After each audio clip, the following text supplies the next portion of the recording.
ribuan umat beriman menatap dengan jiwa yang terguncang. Paus Leo ke-11 muncul di balkon tengah dan memecahkan tradisi berabad-abad. Ia tidak mengatakan secara jelas apa yang telah berubah, tetapi wajahnya berkata banyak. Di bawah langit mendung, dengan dentang lonceng yang tertelan oleh bisikan, keheningan berubah menjadi kepanikan. Beberapa menangis, yang lain berlari. Seorang uskup jatuh berlutut tanpa mampu menahan tangis. Di lapangan Santo Petrus tidak terdengar tepuk tangan atau sorakan, hanya gemuruh samar dari iman yang akan segera menjadi abu. Kebenaran, saudara-saudara, tidak selalu cahaya. Kadang ia membakar seperti api, tetapi api penyucian. Hari ini aku berbicara karena aku tak bisa lagi diam, kata Paus dengan suara tegas, meski matanya kosong menatap ke suatu sudut lapangan. Kalimat itu melayang di antara kolom bernini, seperti firasat yang tak terbantahkan. Di balik balkon, di kamar-kamar apostolik, seorang imam muda gemetar saat menutup pintu. Pastor Julio telah melayani selama 8 tahun di Kuria dan belum pernah merasakan ketakutan sebesar ini. Ia tahu apa yang akan datang. Ia tahu bahwa pidato ini bukan improvisasi. Bulan-bulan lamanya telah ditulis dalam bayangan, dalam bisikan, dalam pengakuan pribadi, dan kini menjadi nyata. Setahun sebelumnya, setelah kematian Paus Fransiskus, segalanya tampak tenang. Kardinal Robert Prevost tidak termasuk dalam daftar favorit. Sosoknya dipandang dengan simpati, tetapi tanpa kekuatan. Orang Amerika dibesarkan di Peru, seorang Agustinian yang sederhana dan saleh. Dalam konklav ia berbicara hanya 2 kali, keduanya untuk meminta keheningan, tetapi yang ia diamkan lebih berat daripada yang ia ucapkan. Di dalam hatinya ia membawa sebuah keputusan. Jika terpilih, ia akan membuka luka yang selama ini ditutup, gereja dengan dupa. Banyak dari kalian telah memanggilku untuk melayani. Kepada kalian, aku tidak berjanji kemuliaan. Aku berjanji badai, sebab Kristus tidak dipilih oleh yang bersih, melainkan disalibkan karena berkata benar. Demikianlah Prevost menerima untuk menjadi Leo ke-11. Dan para kardinal, meski belum memahami kedalaman kata-katanya, bertepuk tangan. Pada minggu pertama pontifikalnya tidak ada yang berubah, kecuali bahwa Paus mengunjungi kapel Santa Marta secara tak terduga dan tinggal di sana 3 jam dalam keheningan. Lalu ia meminta bertemu dengan 4 teolog dan seorang sejarawan. Wawancara itu bersifat pribadi. Pastor Julio, yang mengatur pertemuan, memperhatikan sebuah kebetulan aneh. Semua orang itu pernah bekerja di arsip yang berhubungan dengan liturgi, penitensi, dan kontroversi moral. Seminggu kemudian, Paus mengadakan sesi tertutup dengan kolegium kardinal. Saat dimulai, ia tidak berdoa, hanya membaca sebuah dokumen singkat. Isinya, kita telah mengubah iman menjadi arsitektur ketakutan. Kita harus meninjau kembali apa yang pada suatu saat telah berubah menjadi hukuman yang menyamar sebagai kebajikan. Beberapa mengira itu sekadar refleksi pastoral. Yang lain, seperti Kardinal Mancuso, menjadi pucat. Jika pria ini berbicara di depan umum, gereja akan terbakar dari dalam, gumamnya saat keluar dari ruangan. Dalam minggu-minggu berikutnya, Vatikan menerima laporan rahasia dari berbagai kongregasi. Itu adalah studi lama yang membicarakan sejarah praktik yang kini dianggap tak terbantahkan. Puasa wajib, hukuman fisik, kalender suci, ekskomunikasi karena sebab non-dogmatis. Paus membaca semuanya. Setiap malam, terkunci di kamarnya, ia menggarisbawahi bagian-bagian tertentu dan menulis catatan di pinggir. Bagaimana kita bisa mengubah istirahat menjadi kutukan? Oh, Tuhan tidak menghendaki rasa sakit ritual, Dia menghendaki hati yang hancur. Tak lama kemudian rumor muncul. Beberapa uskup mulai bertanya, apakah Paus berniat mereformasi katekismus? Yang lebih panik menyebutnya murtad. Tetapi Leo ke-11 tidak berbicara. Ia menunggu. Hanya sekretaris pribadinya yang tahu bahwa ia sedang menyiapkan sesuatu, dan ketika waktunya tiba, setiap poin akan diungkap satu persatu dengan beban sejarah di pundaknya. Hari ini, di lapangan Santo Petrus, belum satu pun dari 3 reformasi diungkapkan, tetapi guncangan sudah terasa di antara orang-orang. Seorang wanita berteriak, "Apakah mereka ingin mengambil misa dari kita?" Yang lain menjawab, "Ia adalah antikristus." Namun seorang nenek berusia 80 tahun membuat tanda salib dalam keheningan menatap Paus dengan mata penuh air mata. Akhirnya ada yang berani. Di dalam istana apostolik, beberapa pejabat menyiapkan pernyataan darurat, yang lain memerintahkan untuk menutup pintu. Kerusuhan ditakutkan. Di Napoli, Palermo, dan Cordoba, para uskup bersiap untuk menyangkal dari mimbar segala perubahan. Dan di berbagai kota, kelompok tradisionalis mulai mengadakan vigili penebusan. Tetapi Paus tidak kembali ke balkon, ia telah mengatakan yang perlu dikatakan. Siluetnya lenyap di balik tirai merah tua, dan gema kata-katanya terus bergetar di udara. "Hari ini aku berbicara karena aku tak bisa lagi diam." Malam itu, di sebuah paroki sederhana di Calabria, seorang imam berusia 70 tahun menjatuhkan sebuah surat tua di atas altarnya. Ia menulisnya 40 tahun lalu, ketika dihukum karena merayakan misa di luar jam yang ditentukan. Di dalamnya ia menulis, "Tuhan tidak tersinggung oleh jadwal manusia. Cinta tidak mengikuti jam, melainkan kebutuhan." Hari ini, saat mendengar Paus, ia merasa akhirnya ada yang mendengarnya. Dan sementara dunia menunggu jawaban, Vatikan tetap diam. Tetapi itu bukan keheningan penyembunyian, melainkan keheningan sebelum badai. Sebab kebenaran, seperti yang dikatakan Paus, tidak selalu cahaya, kadang ia membakar, dan api itu sudah mulai menyala. Setahun sebelum hari ketika lapangan Santo Petrus dipenuhi ketakutan, gema kematian Paus Fransiskus telah meninggalkan kekosongan yang tak terukur. Roma diselimuti pita hitam sementara media dunia bertanya-tanya siapa yang bisa menggantikan Paus yang berani berbicara tentang orang miskin, akhir dari klerikalisme, dan pengampunan sebagai tindakan keadilan. Konklav dipanggil dengan segera, tetapi tanpa skandal. Tak ada yang tahu bahwa di jantung Vatikan sendiri, sebuah transformasi lebih radikal daripada yang lain telah mulai tumbuh. Kardinal Robert Prevost, berwajah tenang dan langkah sederhana, adalah sosok yang dikenal tetapi diremehkan. Orang Amerika dengan jiwa Peru, Agustinian dalam formasi dan diam dalam keyakinan, ia bukan bagian dari favorit. Namun, di lorong-lorong, Kolegium Sakral dikatakan ada sesuatu dalam tatapannya, yang membuat mereka yang berpegang teguh pada kebiasaan merasa tidak nyaman. Beberapa orang menyebutnya sang pendamai. Yang lain, lebih keras, berbisik bahwa kelembutannya menyembunyikan api yang belum pernah ditunjukkan. Dalam sesi-sesi pribadi konklav, Prevost berbicara sedikit, tetapi ketika ia melakukannya, suasana berubah. Gereja tidak bisa terus menjadi institusi yang melindungi bentuk-bentuknya, sementara kehilangan jiwanya, katanya dengan suara tenang, kita tidak bisa terus mengabaikan bahwa beberapa praktik kita menimbulkan lebih banyak ketakutan daripada harapan. Kita telah menyamakan iman dengan ketaatan buta, dan itu tidak datang dari Kristus. Komentar itu diterima dengan rasa tidak nyaman. Kardinal Valdovinos dari Guadalajara berdiri sebelum sesi berakhir. Saat keluar, ia melontarkan sebuah kalimat yang terus diulang dari mulut ke mulut. Jika pria ini berbicara di depan umum, gereja akan terbakar dari dalam. Meski begitu, pada putaran keempat pemungutan suara, Prevost terpilih. Ia mengambil nama Leo Katbelsau, mengingatkan pada kekuatan Leo Prim dan pemikiran sosial Leo Nebelse. Saat keluar dari konklav, gestur pertamanya adalah memeluk seorang uskup Afrika yang belum pernah didengar suaranya di aula. Pada saat itu, tanpa diumumkan, perubahan pun dimulai.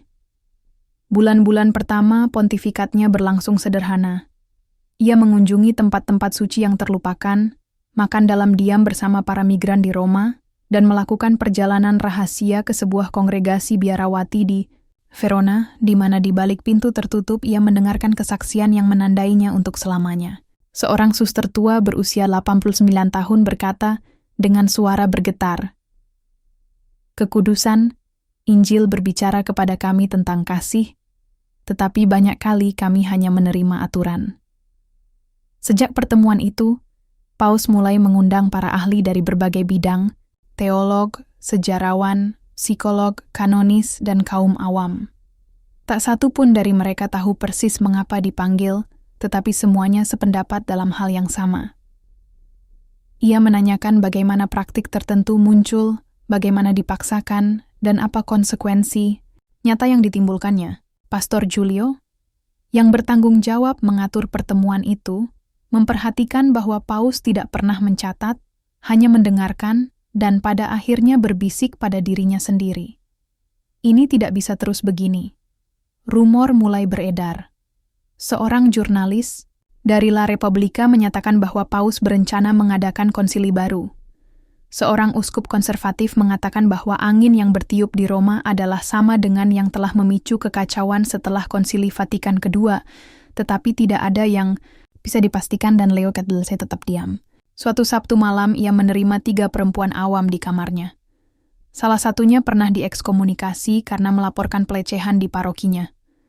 Yang lain dipaksa meninggalkan komunitasnya karena tinggal bersama pasangan sesama jenis. Yang ketiga, menangis hampir setengah jam sebelum bisa berbicara. Ketika akhirnya berbicara, ia menceritakan bahwa putranya mengakhiri hidupnya sendiri setelah disebut monster oleh bapa pengakuannya. Paus tidak berkata apa-apa. Pada akhirnya ia hanya meminta mereka berdoa bersama, dan dengan kepala tertunduk ia berbisik, "Ampunilah atas segala rasa sakit yang kami timbulkan atas nama Tuhan." Saat itulah ia mulai menulis. Bukan pidato, bukan ensiklik. Ia menulis dengan tangan di lembaran-lembaran terpisah, kalimat-kalimat berserakan. Iman tidak boleh menjadi batas antara yang benar dan yang ditolak. Kita telah memberkati rasa takut dan menyebutnya tradisi. Kristus tidak mendirikan institusi penghukuman, melainkan jalan keselamatan. Dalam sebuah sesi tertutup dengan dikasteri, untuk doktrin iman, ia bertanya langsung, "Dapatkah kita meninjau doktrin tanpa mengkhianati Injil?" Keheningan terasa menekan. Seseorang menjawab, "Kita bisa menafsirkannya dalam terang luka-luka zaman, tetapi tidak semua siap menerima terang itu." Malam yang sama ia mengirim surat bersegel kepada semua kardinal di dunia. Di dalamnya ia belum mengungkapkan perubahan apapun, hanya memperingatkan, "Saya sedang mempelajari dengan doa, dengan takut dan gentar, 3 aspek praktik gerejawi kita, yang dengan dalih kesakralan telah melukai hati anak-anak Allah. Tidak akan ada tindakan tergesa-gesa, tetapi juga tidak ada penundaan yang bersalah." Reaksi pun segera muncul. Beberapa mengirim tanggapan dengan nada keprihatinan persaudaraan, yang lain dengan penolakan terbuka. Seorang uskup Italia menulis, "Gereja tidak bisa menjadi rumah sakit bagi para pendosa. Ia harus tetap menjadi benteng kebenaran." Namun Paus, dalam buku hariannya, menulis di pinggir halaman, "Benteng itu sudah tidak lagi memiliki hati." Awal Desember ia memanggil tim terdekatnya. Pastor Julio, ketika keluar dari pertemuan, hampir tak bisa bernapas. Ia berkata pada seorang kolega, ia akan melakukannya, tidak sekaligus, tetapi ia akan melakukannya. Dan setiap kata yang diucapkannya akan mengguncang fondasi Katolik. Rencana itu memang tertunda. Tidak akan ada reformasi doktrinal formal segera. Tidak akan ada dekret dogmatis. Namun Paus akan berbicara di depan umum dengan suara tenang, tanpa perlu berteriak, hanya mengatakan kebenaran, dan dunia akan berubah. Lonceng berdentang pukul 6 sore, kali ini bukan untuk merayakan atau memanggil misa. Dentang itu terdengar karena sebuah dokumen keluar dari tahta suci dengan tanda tangan Paus Leo XIV. Singkat, langsung, dan telah diterjemahkan ke dalam 38 bahasa dalam waktu kurang dari 1 jam. 1 kalimat saja cukup untuk membakar kalender gerejawi. Tidak ada kewajiban moral bagi umat beriman untuk menguduskan hari Minggu sebagai satu-satunya hari istirahat rohani. Tidak ada penjelasan teologis atau argumen kanonik yang disertakan. Hanya kalimat itu, dengan stempel penerus Petrus, pengumuman itu disiarkan langsung dari ruang pers Vatikan, tetapi kamera tidak bisa menangkap ekspresi juru bicara. Ada yang mengatakan wajahnya pucat, yang lain mengatakan ia menangis. Reaksi pertama datang dari Italia Selatan. Di Napoli, sekelompok umat melemparkan air suci ke fasad sebuah gereja. Mereka berteriak bahwa penodaan telah dimulai dari dalam. Di Palermo, sebuah keluarga diusir dari komunitas mereka karena secara terbuka mendukung Paus. Sang ibu, seorang penjahit kampung, berkata sambil menangis kepada stasiun TV lokal, "Kami bekerja dari Senin sampai Minggu. Jika Tuhan selalu bersama, mengapa membuat kami merasa bersalah karena bertahan hidup?" Vatikan tidak memberikan wawancara, tetapi di jalan-jalan kebingungan total. Beberapa orang berpikir bahwa misa hari Minggu tidak akan ada lagi. Yang lain mengira perintah itu telah dihapus. Namun gereja-gereja tetap terbuka dan para imam dalam bisikan mulai terpecah. Pastor Mauricio di sebuah paroki di Florence merayakan misa hari Minggu dengan tangan gemetar. Di akhir Ekaristi ia meminta maaf kepada umatnya. "Selama 25 tahun saya berkhotbah bahwa tidak menghadiri misa berarti kutukan pasti. Hari ini saya tidak yakin apakah saya adil atau hanya patuh." Media sosial dibanjiri kesaksian. Beberapa berkata mereka ditolak dalam pengakuan karena tidak hadir pada hari Minggu. Yang lain menceritakan bahwa mereka dihukum karena bekerja di supermarket atau restoran.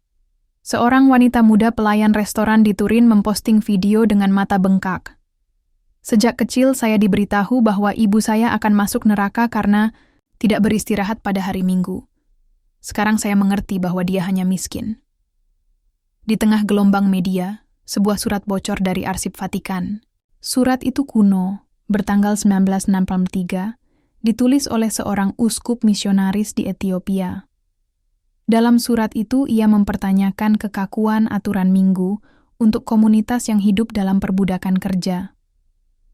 Tidakkah gereja, tanpa sengaja, menghukum orang tak bersalah karena tidak bisa beristirahat?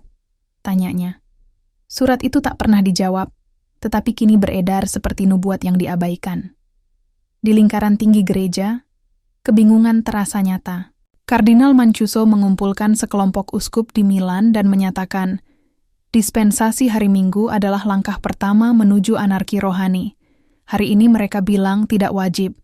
Besok mereka akan bilang percaya atau tidak sama saja. Sementara itu, Paus tidak mundur.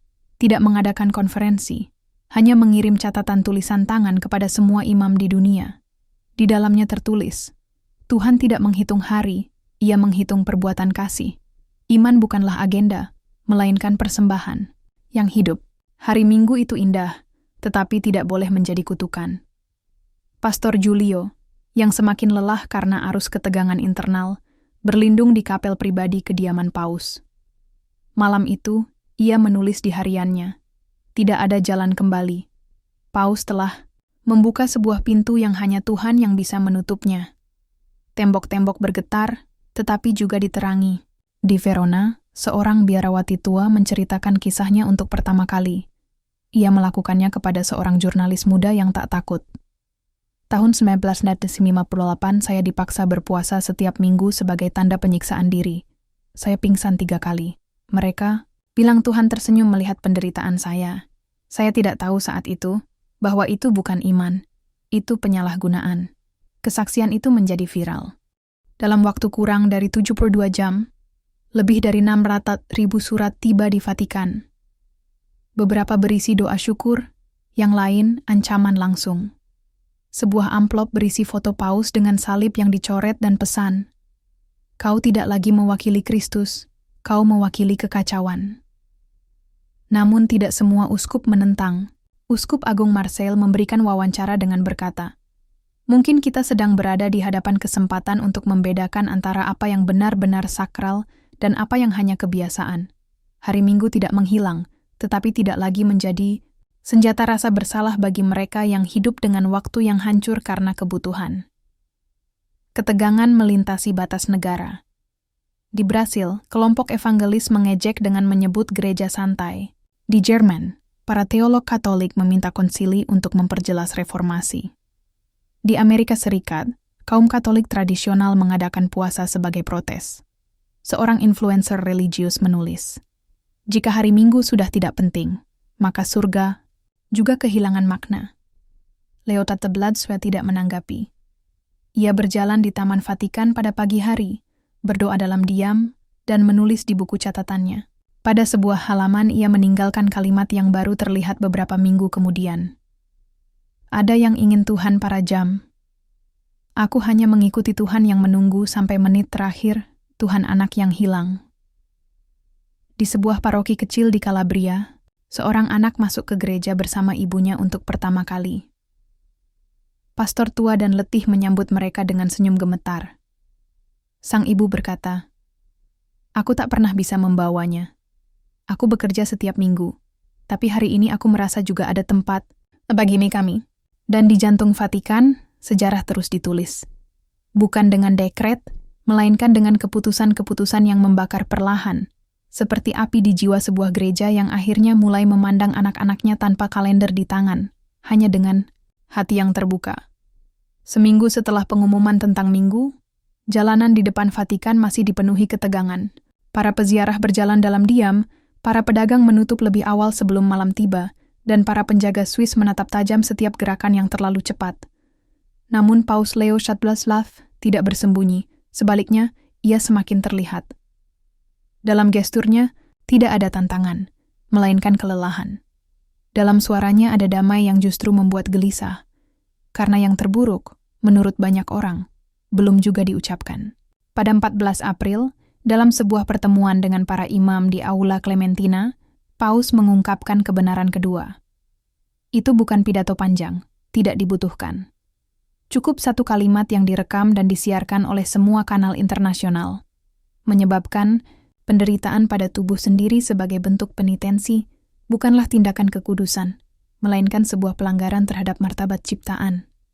Reaksi pun seketika muncul. Di Roma, sekelompok umat melemparkan rantai dan silicium ke tangga San Giovanni in Laterano. Di Milan, diadakan vigili penebusan dengan nyanyian Gregorian dan puasa ekstrem. Beberapa imam menyatakan bahwa mereka akan terus berkhotbah tentang mortifikasi sebagai jalan kemurnian, tetapi yang lain mulai berbicara untuk pertama kali setelah sekian lama.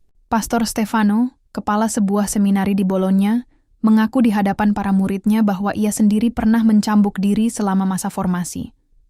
Mereka berkata, "Kami harus bersatu dengan penderitaan Kristus, tetapi tak seorang pun berbicara kepada kami tentang kasih, hanya tentang hukuman." Berita itu menyebar ke seluruh dunia, dan bersamanya mulai muncul arsip-arsip tersembunyi, laporan lama, surat yang dilupakan, kesaksian yang diabaikan.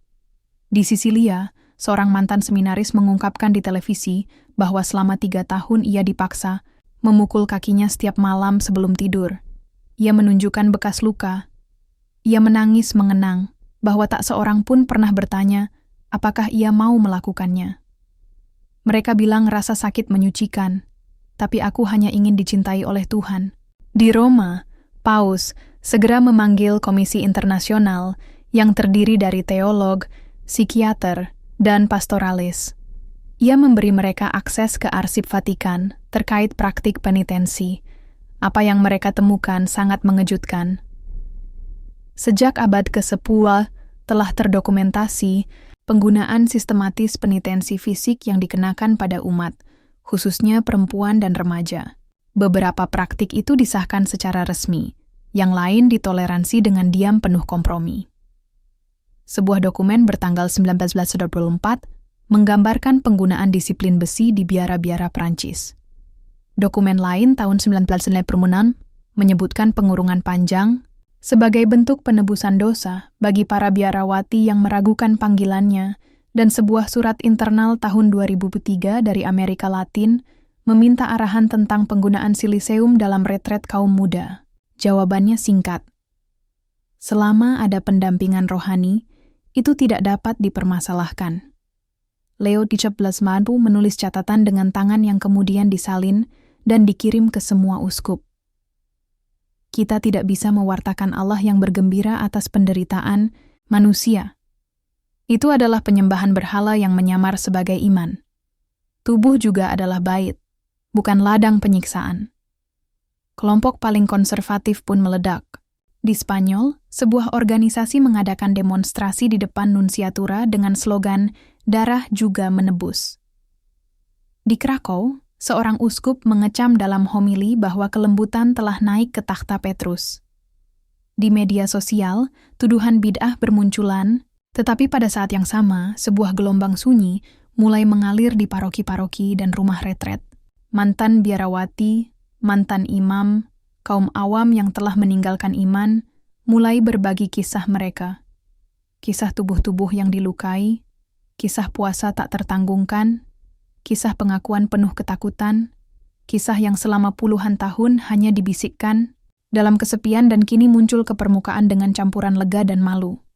Seorang jurnalis dari harian Avenir menerima surat anonim dari seorang wanita yang hidup 12 tahun di biara. Di dalamnya ia menuturkan bagaimana ia melukai dirinya dengan luka bakar ringan setiap kali ia merindukan keluarganya. Mereka bilang, cinta duniawi adalah godaan, bahwa tubuh harus dihukum untuk mencapai rahmat. Surat itu diterbitkan tanpa nama, tetapi menimbulkan efek domino. Acara televisi mulai mengundang mantan anggota komunitas religius. Beberapa menceritakan kisah penghiburan, yang lain kisah horor. Dan dalam setiap cerita, satu kata yang sama mulai muncul, reparasi. Paus, tanpa menyebut nama, meminta maaf dalam audiensi umum kepada mereka yang telah dibawa sampai ke batas penderitaan, dengan berpikir bahwa begitu mereka menyenangkan Tuhan. Hari ini aku merangkul kalian. Tidak ada dosa dalam penderitaan, kalian dosanya ada dalam kebutaan kami. Sementara itu, di Basilika Santo Yohanes Lateran, sekelompok umat tradisionalis merantai diri mereka ke altar utama. Mereka membawa spanduk dengan tulisan dalam bahasa Latin dan poster bertuliskan, "Kami menuntut penitensi." Setelah 6 jam, mereka dibawa pergi secara damai oleh polisi, tetapi pesannya sudah tersampaikan. Sebagian dari Katolik tidak menerima untuk melepaskan rasa sakit sebagai sebuah jasa. Di dalam Vatikan, diskusi berlangsung panas. Beberapa kardinal takut bahwa seluruh bangunan iman Kristen sedang dibongkar. Yang lain secara pribadi mengakui bahwa banyak praktik telah digunakan untuk mengontrol dan menundukkan. Pastor Julio, kelelahan karena tekanan minggu-minggu terakhir, menulis di hariannya, "Aku tidak tahu apakah kita akan bertahan dari penyucian ini, tetapi untuk pertama kalinya aku merasa bahwa layak untuk bertahan." Di sebuah paroki kecil di Cordoba, seorang wanita tua berlutut di depan salib dan berdoa dengan suara rendah. "Terima kasih Tuhan, karena akhirnya ada yang berkata bahwa tubuhku juga penting, bahwa rasa sakitku bukan kehendak-Mu." Dan di ruang kerjanya, Leo XIV menatap keluar jendela. Di tangannya sebuah salib kayu tua yang sudah aus. Itu bukan simbol kemenangan, itu luka, dan sekaligus janji untuk tidak kembali diam. Hari Selasa pagi ketika pernyataan ketiga diucapkan. Kali ini tanpa undangan sebelumnya, tanpa persiapan liturgis, terjadi dalam sebuah pertemuan informal dengan sekelompok pemuda Katolik dari berbagai negara yang diundang untuk berbicara dengan Paus tentang inklusi, pastoral kaum muda, dan keadilan sosial. Beberapa datang dengan rasa takut, yang lain dengan harapan. Tak seorang pun membayangkan apa yang akan terjadi. Di sebuah ruangan kecil, tanpa hiasan, dengan kursi sederhana, Paus mendengarkan selama hampir 2 jam kisah-kisah tentang pengucilan, penelantaran rohani, dan keheningan yang tak tertahankan. Seorang pemudi Brasil berbicara dengan suara bergetar. Mereka bilang, "Aku tak bisa menerima komuni karena aku mencintai seorang perempuan, meski aku berdoa tanpa henti." Keheningan yang mengikuti terasa pekat. Semua menunduk. Paus menarik napas lalu berkata, mengklaim bahwa orientasi seksual seseorang adalah alasan untuk hukuman kekal adalah sebuah penghujatan terhadap perintah kasih. Tak seorang pun bernapas selama beberapa detik. Penasihat yang mendampinginya menelan ludah. Beberapa pemuda menangis, yang lain merekam kalimat itu. Saat keluar dari ruangan, berita itu sudah menyebar ke setengah dunia. Judul-judul berita tajam. Paus memutus moral seksual Katolik berabad-abad. Skandal pecah di Roma, revolusi di Vatikan. Tetapi bagi banyak orang itu bukan revolusi, melainkan helaan napas yang tertahan selama generasi. Reaksi dari kubu konservatif pun segera muncul.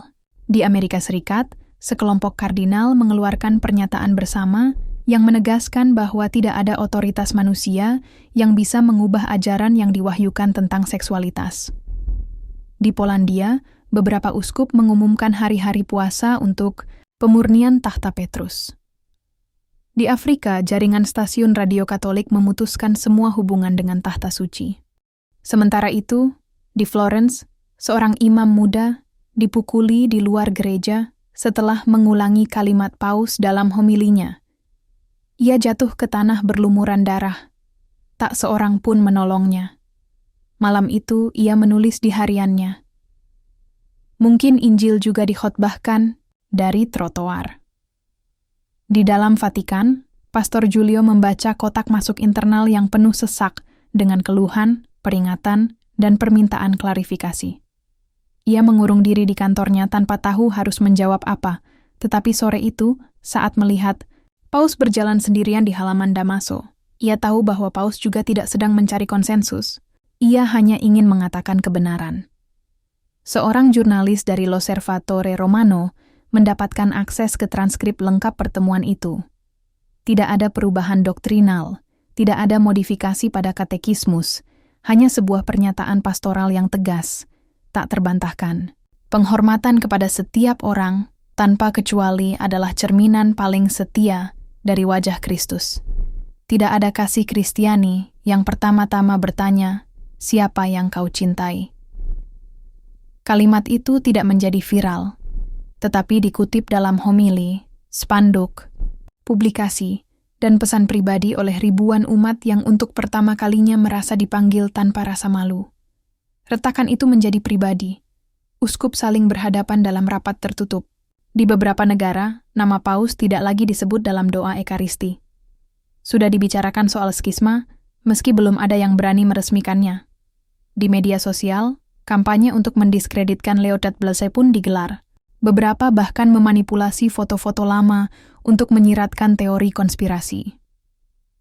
Di tengah kekacauan, sekelompok orang tua Katolik menerbitkan sebuah surat terbuka kepada Paus. Isinya, "Terima kasih telah memandang anak-anak kami tanpa menghakimi. Terima kasih telah mengingatkan kami bahwa mereka juga adalah citra Allah." Surat itu ditandatangani oleh 78.000 orang hanya dalam 3 hari. Di sebuah lingkungan di Buenos Aires, seorang guru agama yang dipecat bertahun-tahun lalu karena hidup bersama perempuan lain kembali masuk ke gereja. Ia duduk di bangku paling belakang dengan tubuh bergetar dan berdoa. Terima kasih Tuhan, akhirnya. Namun tidak semua penuh harapan. Beberapa gerakan tradisional mulai mengorganisir pertemuan paralel. Kelompok umat yang menolak reformasi merayakan liturgi tanpa menyebut nama Paus. Di Sevilla, sebuah prosesi rahasia membawa patung Santo Mikael dengan plakat bertuliskan, "Pedang membela doktrin. Leo XIV tidak terguncang." Dalam sebuah homili, pribadi yang singkat ia mengutip Santo Agustinus, "Kasihlah dan lakukanlah apa yang kau kehendaki, karena kasih sejati tidak pernah menghancurkan, hanya menyucikan." Lalu ia menambahkan, "Siapapun yang mengutuk orang lain karena mencintai, telah melupakan perintah pertama." Di dalam kuria, lorong-lorong memanas. Beberapa kardinal berkumpul secara rahasia. Ada pembicaraan tentang pernyataan resmi kesalahan, sebuah komisi untuk mengevaluasi kesehatan mentalnya, bahkan kemungkinan mendorong sebuah sede vacante simbolis, tetapi tak seorang pun berani mengambil langkah pertama. Sementara itu, di sebuah rumah retret di Prancis, seorang uskup pensiunan menulis di buku catatan tua, "Aku melihat begitu banyak imam diasingkan karena mengaku kebenaran mereka. Aku melihat begitu banyak anak menangis karena merasa hatinya adalah dosa. Hari ini untuk pertama kalinya aku merasa bahwa surga juga bisa menjadi rumah bagi mereka." Pastor Giulio, yang kelelahan, menatap keluar jendela kantornya. Di mejanya ada sepucuk surat yang belum dibuka. Surat itu dari saudaranya, yang tak ia temui sejak saudaranya menyatakan diri homoseksual 20 tahun lalu. Ia membukanya dengan tangan, gemetar. Isinya hanya satu kalimat. "Terima kasih karena kau tetap berada di samping api tanpa memadamkannya." Dan di lapangan Santo Petrus, di bawah langit kelabu, sekelompok kaum muda saling menggenggam tangan dalam diam. Tak seorang pun memotret mereka. Tak seorang pun bertanya mengapa mereka ada di sana. Tetapi di mata mereka ada sesuatu yang baru. Bukan kegembiraan, melainkan kelegaan. Kelegaan karena akhirnya mereka juga memiliki tempat dalam sejarah iman. Kota, Roma seakan berhenti selama 3 hari, bukan karena hujan atau pesta, melainkan karena ketakutan. Sejak fajar Sabtu, lapangan Santo Petrus dikepung oleh ratusan umat, jurnalis, kelompok protes, peziarah, dan pasukan keamanan. Pemandangan serupa terjadi di paroki-paroki di seluruh Italia. Gereja-gereja terbelah, para imam diancam, lonceng tidak lagi dibunyikan. Paus Leo XIV belum berbicara sejak pernyataan terakhirnya. Dan keheningan itu bagi banyak orang adalah tanda sesuatu yang lebih buruk. Di media sosial beredar video umat berdoa dengan poster bertuliskan, "Gereja tidak untuk dinegosiasikan, Leo bukanlah Petrus, dan terpujilah hukuman yang menguduskan." Pada saat yang sama, kelompok lain menyalakan lilin di depan gereja-gereja yang ditutup karena takut kerusuhan, meninggalkan surat ucapan terima kasih kepada Paus. "Terima kasih telah berbicara kepada kami tanpa mengutuk," tulis seorang gadis, bersama setangkai mawar putih. Televisi Italia menyiarkan langsung setiap detail. Di markas konferensi wali gereja berlangsung serangkaian pertemuan tertutup. Beberapa uskup mengusulkan untuk menangguhkan seluruh hubungan publik dengan Vatikan, sampai Paus menarik kembali pernyataannya. Yang lain menyerukan kesabaran, tetapi tak seorang pun bisa menyangkal bahwa udara terasa tak tertahankan. Selama 3 hari itu, Vatikan menjadi jantung bergetar dari sebuah institusi global. Ada misa paralel yang dirayakan oleh imam-imam yang secara resmi menyatakan pembangkangan. Di Sisilia, sebuah gereja diduduki oleh umat yang menyatakan kembalinya Katolik sejati. Di Milan, para uskup menuduh Paus telah membuka pintu menuju relativisme moral. Di Kadis diumumkan di tengah misa, "Biarlah diketahui, tidak semua dari kami mengikuti Paus Roma." Pastor Giulio, dari kantornya, berusaha menyusun pernyataan yang dapat menenangkan suasana tanpa mengkhianati pesan Paus. Tidak ada cara. Setiap kata dibedah, dipelintir, dilawan. Sesekali ia berpikir untuk mengundurkan diri, tetapi sesuatu menahannya. Sebuah suara batin yang tak terhindarkan mengingatkannya bahwa ia memilih imamat untuk melayani, bukan untuk menyenangkan. Sore hari pada hari kedua, sekelompok radikal mencoba masuk paksa ke Vatikan. Mereka berhasil dibendung sebelum melewati gerbang pertama. Mereka membawa bendera dengan salib hitam dan berteriak, "Bukalah pintu bagi doktrin." Salah seorang di antaranya saat ditahan, berteriak sambil terisak. Mereka sedang menyalibkan gereja dari dalam. Sementara itu, para penjaga Swiss menerima perintah untuk tidak merespons dengan kekerasan dalam keadaan apapun. Instruksi itu datang langsung dari Paus. "Biarlah mereka membenci kita, tetapi jangan sampai mereka takut pada kita," katanya. Di tengah kekacauan, Leo XIV keluar dari kediamannya tanpa pengumuman. Ia berjalan menuju Basilika Santo Petrus dengan sekelompok kecil pendamping. Ia berhenti di depan baldakwin, berdoa dalam diam, lalu duduk di salah satu bangku samping. Ia tetap di sana hampir 1 jam. Tak seorang pun mengganggunya. Tak seorang pun berani mendekat.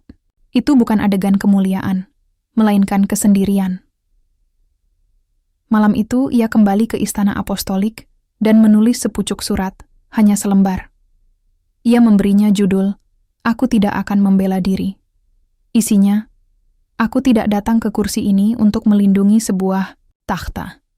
Aku datang untuk membasuh kaki mereka yang menangis.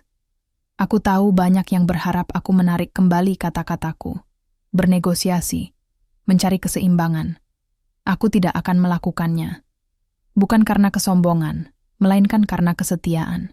Iman bukanlah pasar, melainkan salib. Dan di salib tidak ada perdebatan, yang ada hanya kasih." Surat itu tidak dipublikasikan secara resmi, tetapi bocor. Seseorang memotretnya dan mengunggahnya ke internet. Dalam beberapa jam saja sudah diterjemahkan ke puluhan bahasa.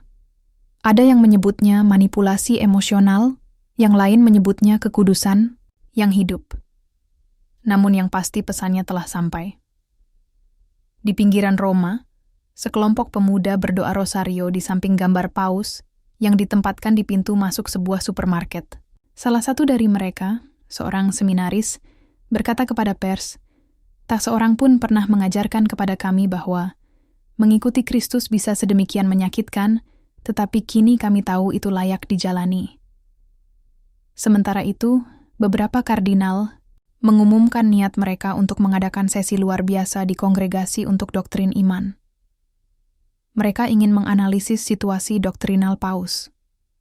Suasananya seperti pengadilan yang tak terelakkan, meski tanggal belum ditentukan. Tak seorang pun ingin menjadi yang pertama menghunus pedang. Malam yang sama, Pastor Julio menemukan Paus di kapel pribadinya, dalam posisi yang sama seperti biasanya, berlutut. Dengan tangan terbuka, kepala tertunduk, ia ragu untuk berbicara, tetapi akhirnya memberanikan diri. Kekudusan, betapa sakitnya mengatakan kebenaran. Paus mengangkat wajahnya dengan mata yang memerah dan menjawab, lebih sakit lagi terus berbohong. Pada hari ketiga, lapangan mulai kosong, bukan karena ada sesuatu yang sudah terselesaikan, melainkan karena medan pertempuran telah berubah. Tidak lagi di jalanan, melainkan di hati, di gereja-gereja, di rumah-rumah, dalam keheningan. Dunia sudah tidak sama lagi, dan gereja pun demikian. Pagi itu Roma terbangun dengan bau asap di jalanan. Bukan kebakaran hutan atau protes besar-besaran, melainkan api yang diarahkan, direncanakan dengan teliti. Pada dini hari, seorang mantan eksorsis mencoba membakar arsip liturgi kongregasi untuk ibadah ilahi. Ia membawa surat tulisan tangan. Aku membakar apa yang telah tercemar. Setan telah naik ke takhta Petrus. Ia ditangkap sebelum berhasil, tetapi pesannya sudah membakar hati banyak orang. Sore itu juga di Valencia, seorang imam mengumumkan saat misa. Mulai hari ini, di paroki ini dinyatakan sede vacante. Kami tidak lagi taat kepada gembala palsu. Jemaat bersorak. Rekaman itu beredar ke seluruh dunia. Di media sosial muncul video umat menghancurkan potret Paus Leo XIV, menyingkirkan namanya dari altar, atau menggantinya dengan gambar para santo. Sebuah rekaman memperlihatkan sekelompok seminaris berlutut di depan salib sambil berdoa dengan tangis terseduh-seduh, Tuhan, jangan biarkan gerejamu tenggelam. Di dalam Vatikan, suasana terasa mencekik, bukan hanya karena ancaman, tetapi juga karena perpecahan internal. Kardinal-kardinal yang dulu makan di meja yang sama kini saling menghindar. Lift dipakai di jam yang berbeda. Percakapan berhenti saat terdengar langkah orang lain. Tak ada lagi kepercayaan. Pastor Julio, yang biasanya menjadi penengah alami, kini mendapati dirinya terasing. Seorang penasihat dari dikasteri untuk doktrin iman berkata kepadanya sambil, lalu, ini bukan waktunya bersikap hangat. Apakah kau bersama kami atau bersamanya? Hari itu juga, Paus mengadakan pertemuan pribadi dengan dewan terdekatnya. Tidak ada dokumen yang disusun, tidak ada keputusan yang terlihat, tetapi kata-katanya bergema seperti vonis. Jika tiba saatnya untuk mengadiliku, aku tidak akan mengajukan pembelaan. Aku lebih suka dikenang karena apa yang kukatakan, bukan karena apa yang coba kulestarikan. Kardinal Verdi, salah satu sahabatnya yang paling setia, mencoba menyela. Leo XIV memotongnya dengan suara pelan namun tegas. Petrus tidak membela jabatannya, ia membela imannya. Jika aku kehilangan takhta, tetapi menyelamatkan satu jiwa, itu sudah layak. Sementara itu, di berbagai negara mulai muncul misa-misa paralel di ruang bawah tanah, rumah pribadi, aula sewaan, umat dan imam yang mengaku melanjutkan gereja sejati. Dalam banyak kasus digunakan relikui kuno sebagai simbol perlawanan. Di Krakow, sebuah monstrans abad pertengahan diambil tanpa izin dari katedralnya. Di Lima muncul sebuah stola kepausan yang dicuri dalam sebuah vigili rahasia. Benda-benda suci kini menjadi bendera. Seorang imam di Perugia ditemukan tewas di kamarnya. Tidak ada tanda kekerasan, hanya sebuah catatan tulisan tangan. Mereka tidak akan membungkam kita. Vatikan tidak memberikan pernyataan. Penyelidikan diserahkan kepada otoritas sipil, tetapi rasa perang tak kasat mata semakin terasa. Di sisi lain, kelompok yang mendukung Paus juga bersuara. Kaum awam, religius, teolog, bahkan seniman mulai menciptakan ruang-ruang penopang dan harapan. Di sebuah alun-alun di Lisboa, ribuan orang berkumpul dalam diam dengan lilin menyala. Di fasad sebuah gereja diproyeksikan pesan bercahaya. Kerahiman tidak bisa dinegosiasikan. Di banyak tempat di dunia, paroki-paroki yang terbelah hidup dalam kebingungan permanen. Umat bertanya apakah berdosa menghadiri misa yang dirayakan oleh imam yang menyebut nama paus. Yang lain bertanya apakah mengikuti Leo XIV adalah pengkhianatan.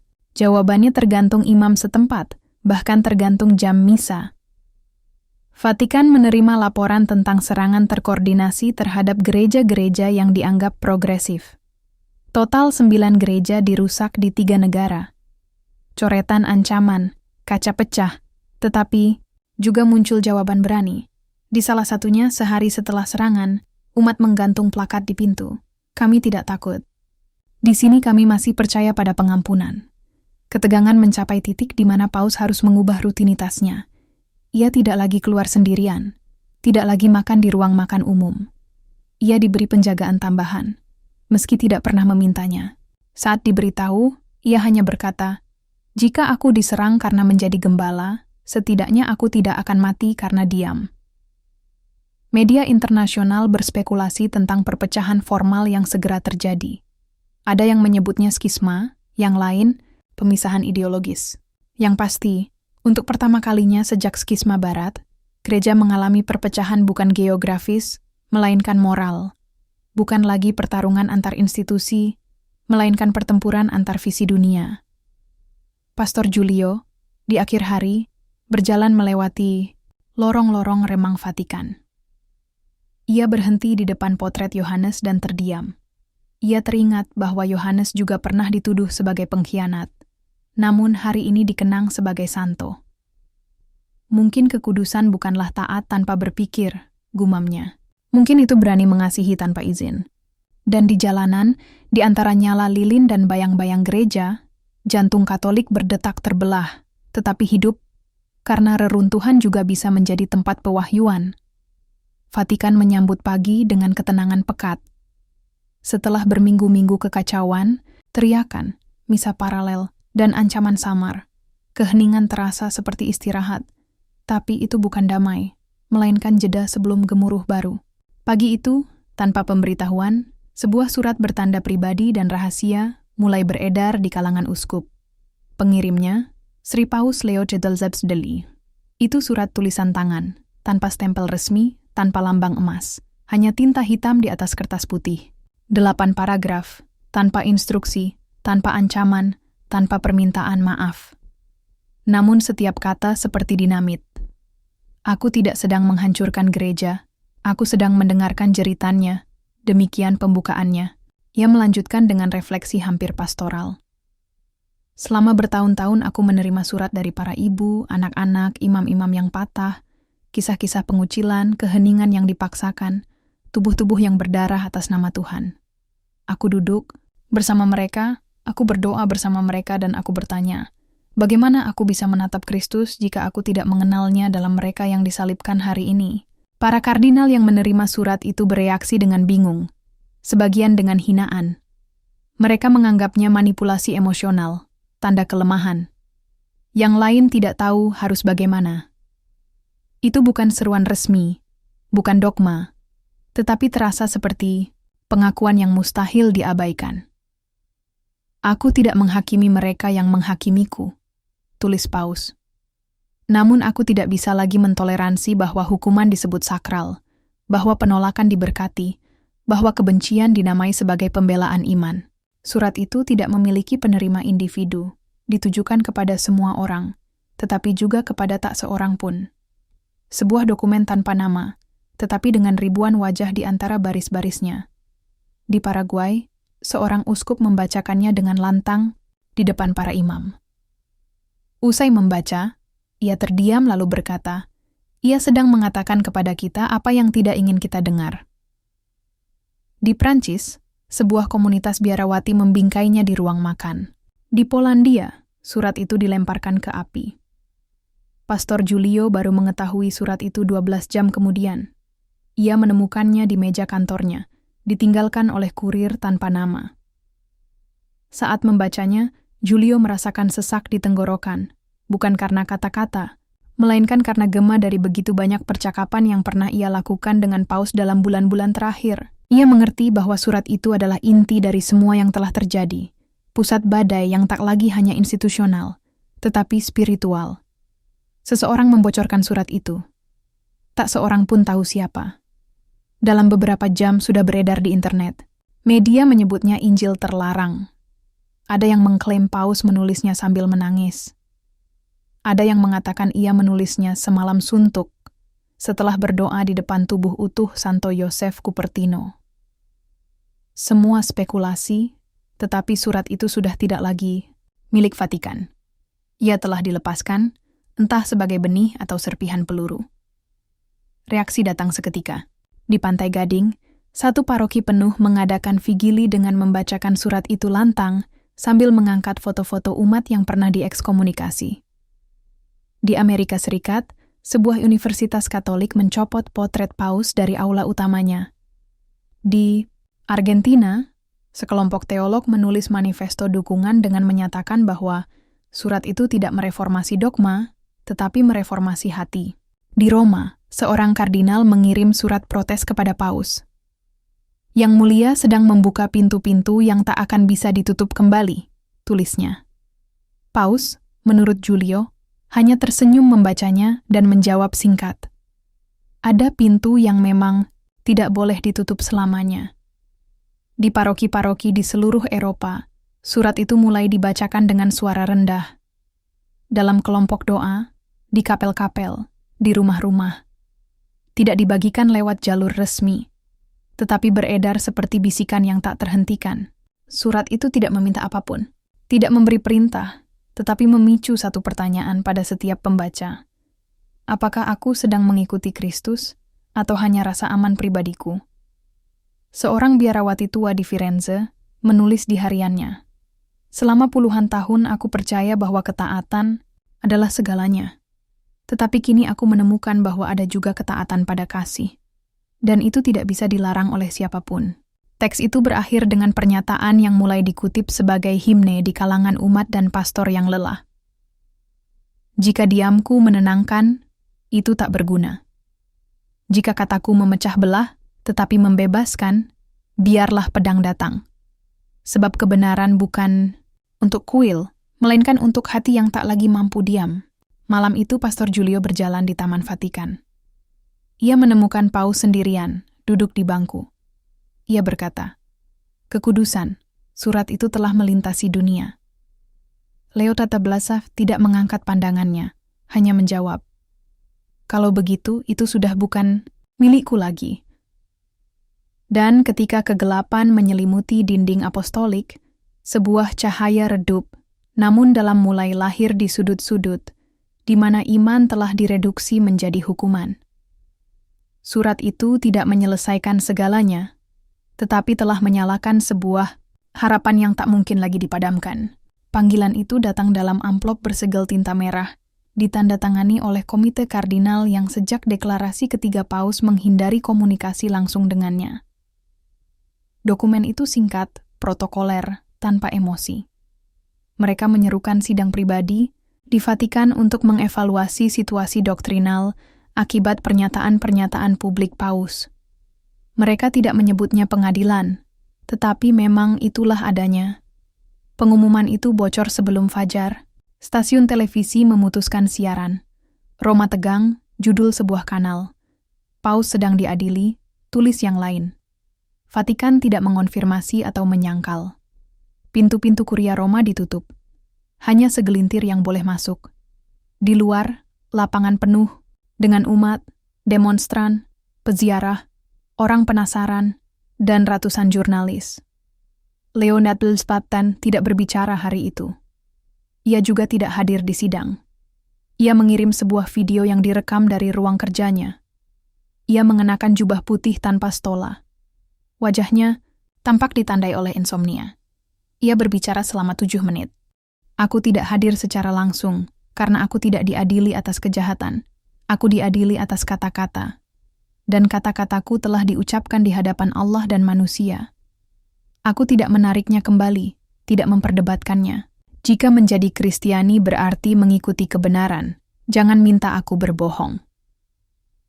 Dalam video itu, Paus tidak membela sebuah doktrin, tidak mengacu pada konsili manapun, hanya mengulangi bahwa ia telah mendengarkan orang miskin, mereka yang terusir, dari iman, para pendosa yang ditolak oleh moral tanpa belas kasih, dan ia tidak bisa kembali pada keheningan.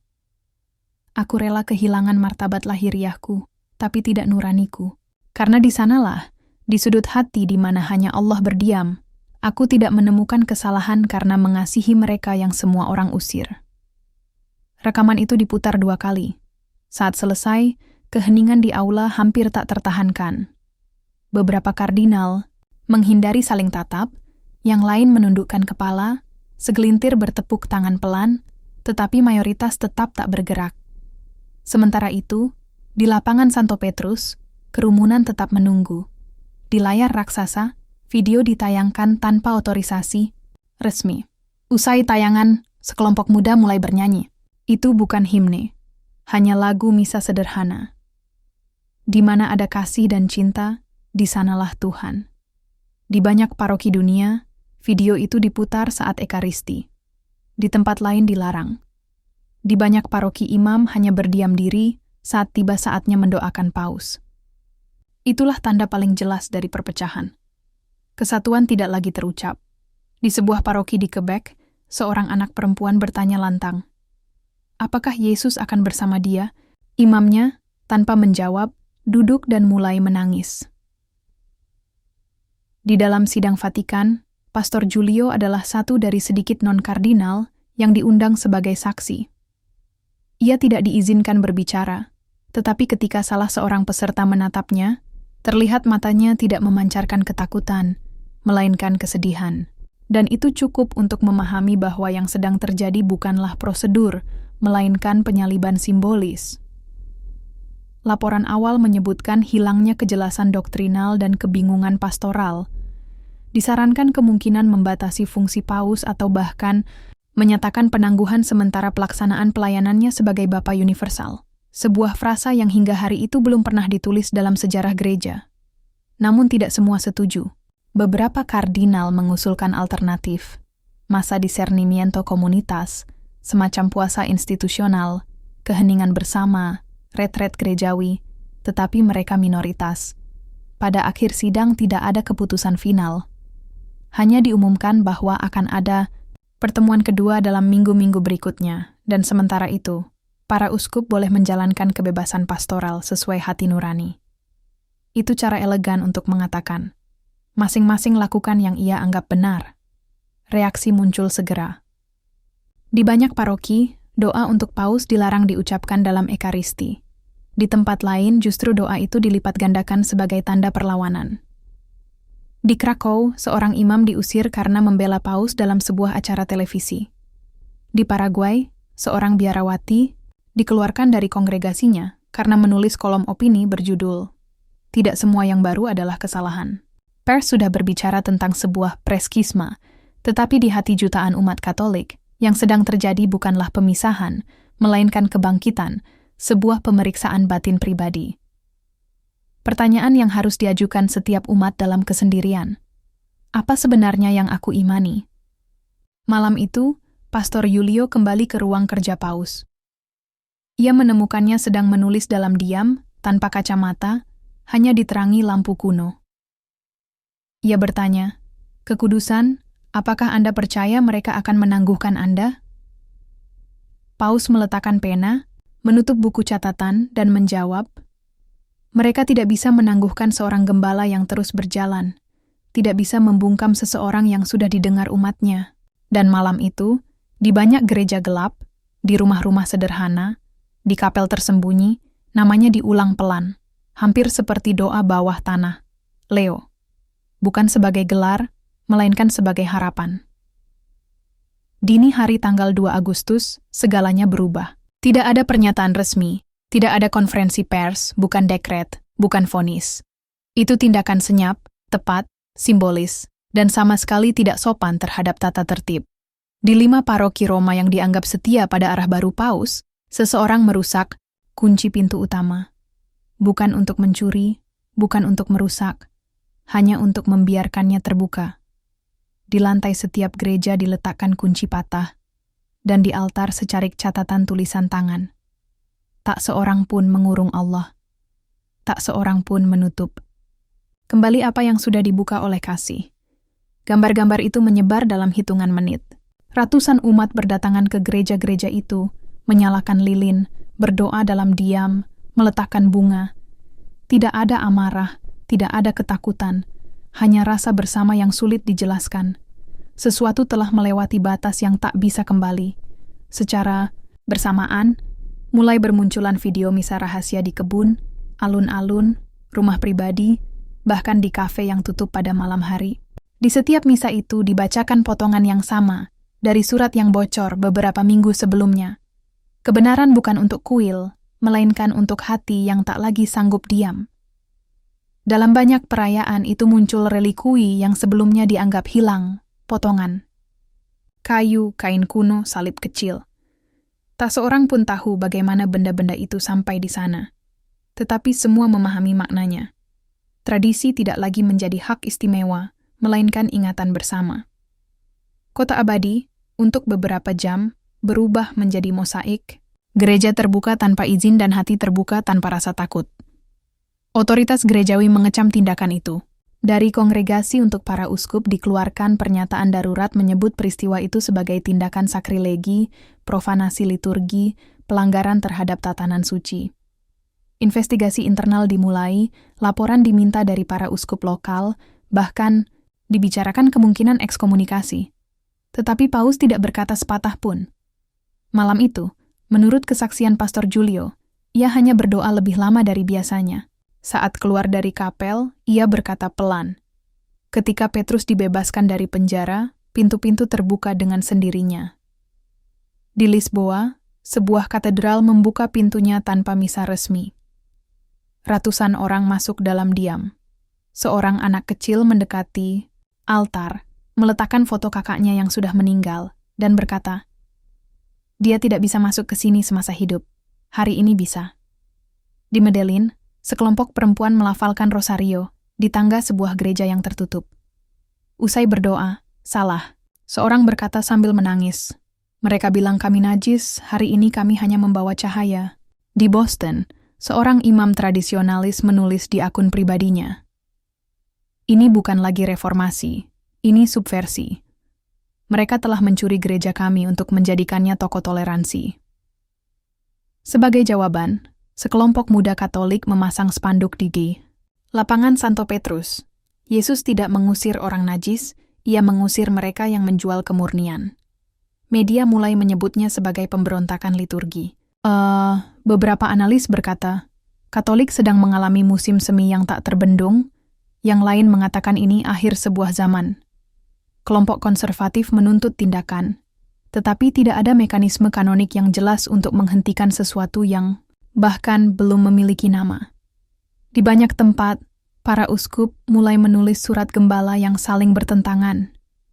Ada yang membela Paus, ada yang menyerukan kehati-hatian, ada yang menganjurkan pembangkangan sementara.